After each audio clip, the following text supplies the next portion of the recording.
One man, 9 wives, 62 kids. Jeffs is accused of marrying and sexually assaulting 2 underage girls. What is life like inside that secret polygamous compound in Texas and others?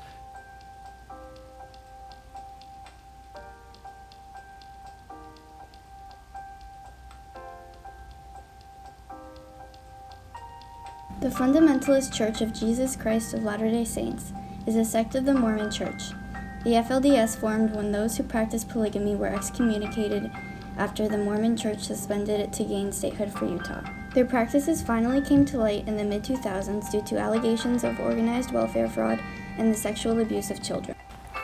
As prophet of the FLDS Church, Warren Jeffs is believed to speak with God directly and controls all the spiritual marriages in the church.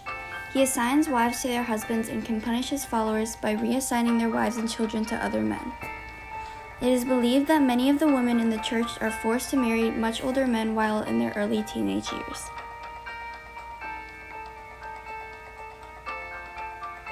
The most faithful FLDS members settled on the Yearning for Zion ranch near El Dorado, Texas. In 2008, a call was placed to a domestic violence hotline, which resulted in a raid on the ranch. Many children were taken into child protection services, but the state Supreme Court later ruled that the children be returned. Tonight, the 400-plus children taken from that polygamous compound in Texas are not going home. The state has taken legal custody of 18 of the girls. I think we are brainwashed or whatever. How? Who can you tell? Who will believe that we're really happy? Let the state my children back. This was the FLDS's first notable conflict with government. It was introduced as a controversial issue to the public. Referring to religious persecution in the U.S., the New York Times states, quote, "Is the forced breakup of the mothers and children of the Fundamentalist Church of Jesus Christ of Latter-day Saints in El Dorado, Texas, another example, albeit in an ostensibly more benign form? The answer is yes, regrettably." End quote. This opposes the point of view of others who claim that the women and children of the ranch were being saved from their religion, as its policies brought on their abuse. More notably, however, was Warren Jeffs' run-in with the law. Warren Jeffs himself was found guilty of the sexual assault of 2 underage girls, one 12 and the other 15, both of whom he was married to. The FLDS received a lot of backlash from this, causing many to view them as a sexually abusive cult in which young girls were victims. News reports added to the conflict. For example, reflecting on the issue, CNN reports that, quote, "Jeffs is the 8th person from the ranch to be convicted on sexual assault, bigamy, and other charges, according to the Texas Attorney General's office." End quote. The question was, should the state government be allowed to intervene, as it could be seen as a violation of freedom of religion? In this case, yes, it is the government's role to intervene in religious affairs when it starts to threaten the safety of individuals, as long as the government doesn't use it as an excuse to interfere with their culture and harmless traditions. Danya Jessup, the first female mayor of Hilldale, has helped to dramatically change the power dynamic in this community.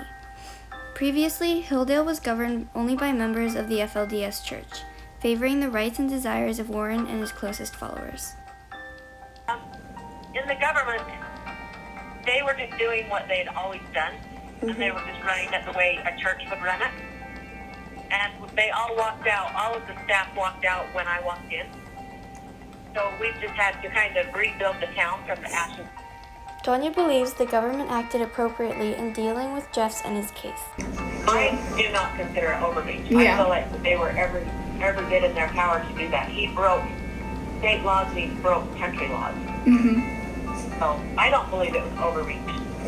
And when, to me, you can call it religious belief, but when you're hurting someone and if they're underage, that's not religion anymore. Mayor Jessup, among many others, supports the government's actions, viewing it as a positive for the FLDS community. However, many people believe that in reality, the government's reaction to Warren has done more harm than good to the FLDS. Furthermore, organizations such as Voices for Dignity have been created in order to advocate for misunderstood members of the church. Voices for Dignity claims that the FLDS families are being evicted from their homes, struggling to find an affordable place to live. The Salt Lake Tribune comments on Liz's story. Liz is a member of the FLDS Church and a single mother who was evicted from her home. she struggles to find a place for her and her children to live.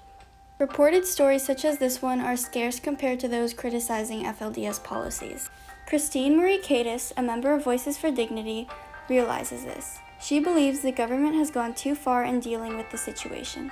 You have a lot of sensational media and people trying to make sure that nobody really digs deep to find out what's really happening to these people. And what is really happening to these people, in my opinion, is a violation of their human rights. So what you learn in the media is not even close to what's really happening. It's not the job of the government to decide that people should not be a certain religion. Unfortunately, the reality for many FLDS members is one of helplessness and neglect. In many ways, the government fails to meet their needs, instead making daily life much more difficult.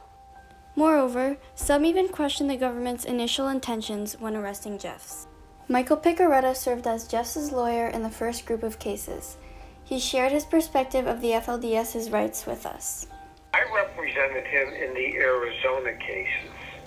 And at those cases, all of them were eventually dismissed for a variety of reasons. But those cases, the evidence was very, very, very weak against him, and we believed was essentially a coordination between governments to just oppress the religious rights of the FLDS people.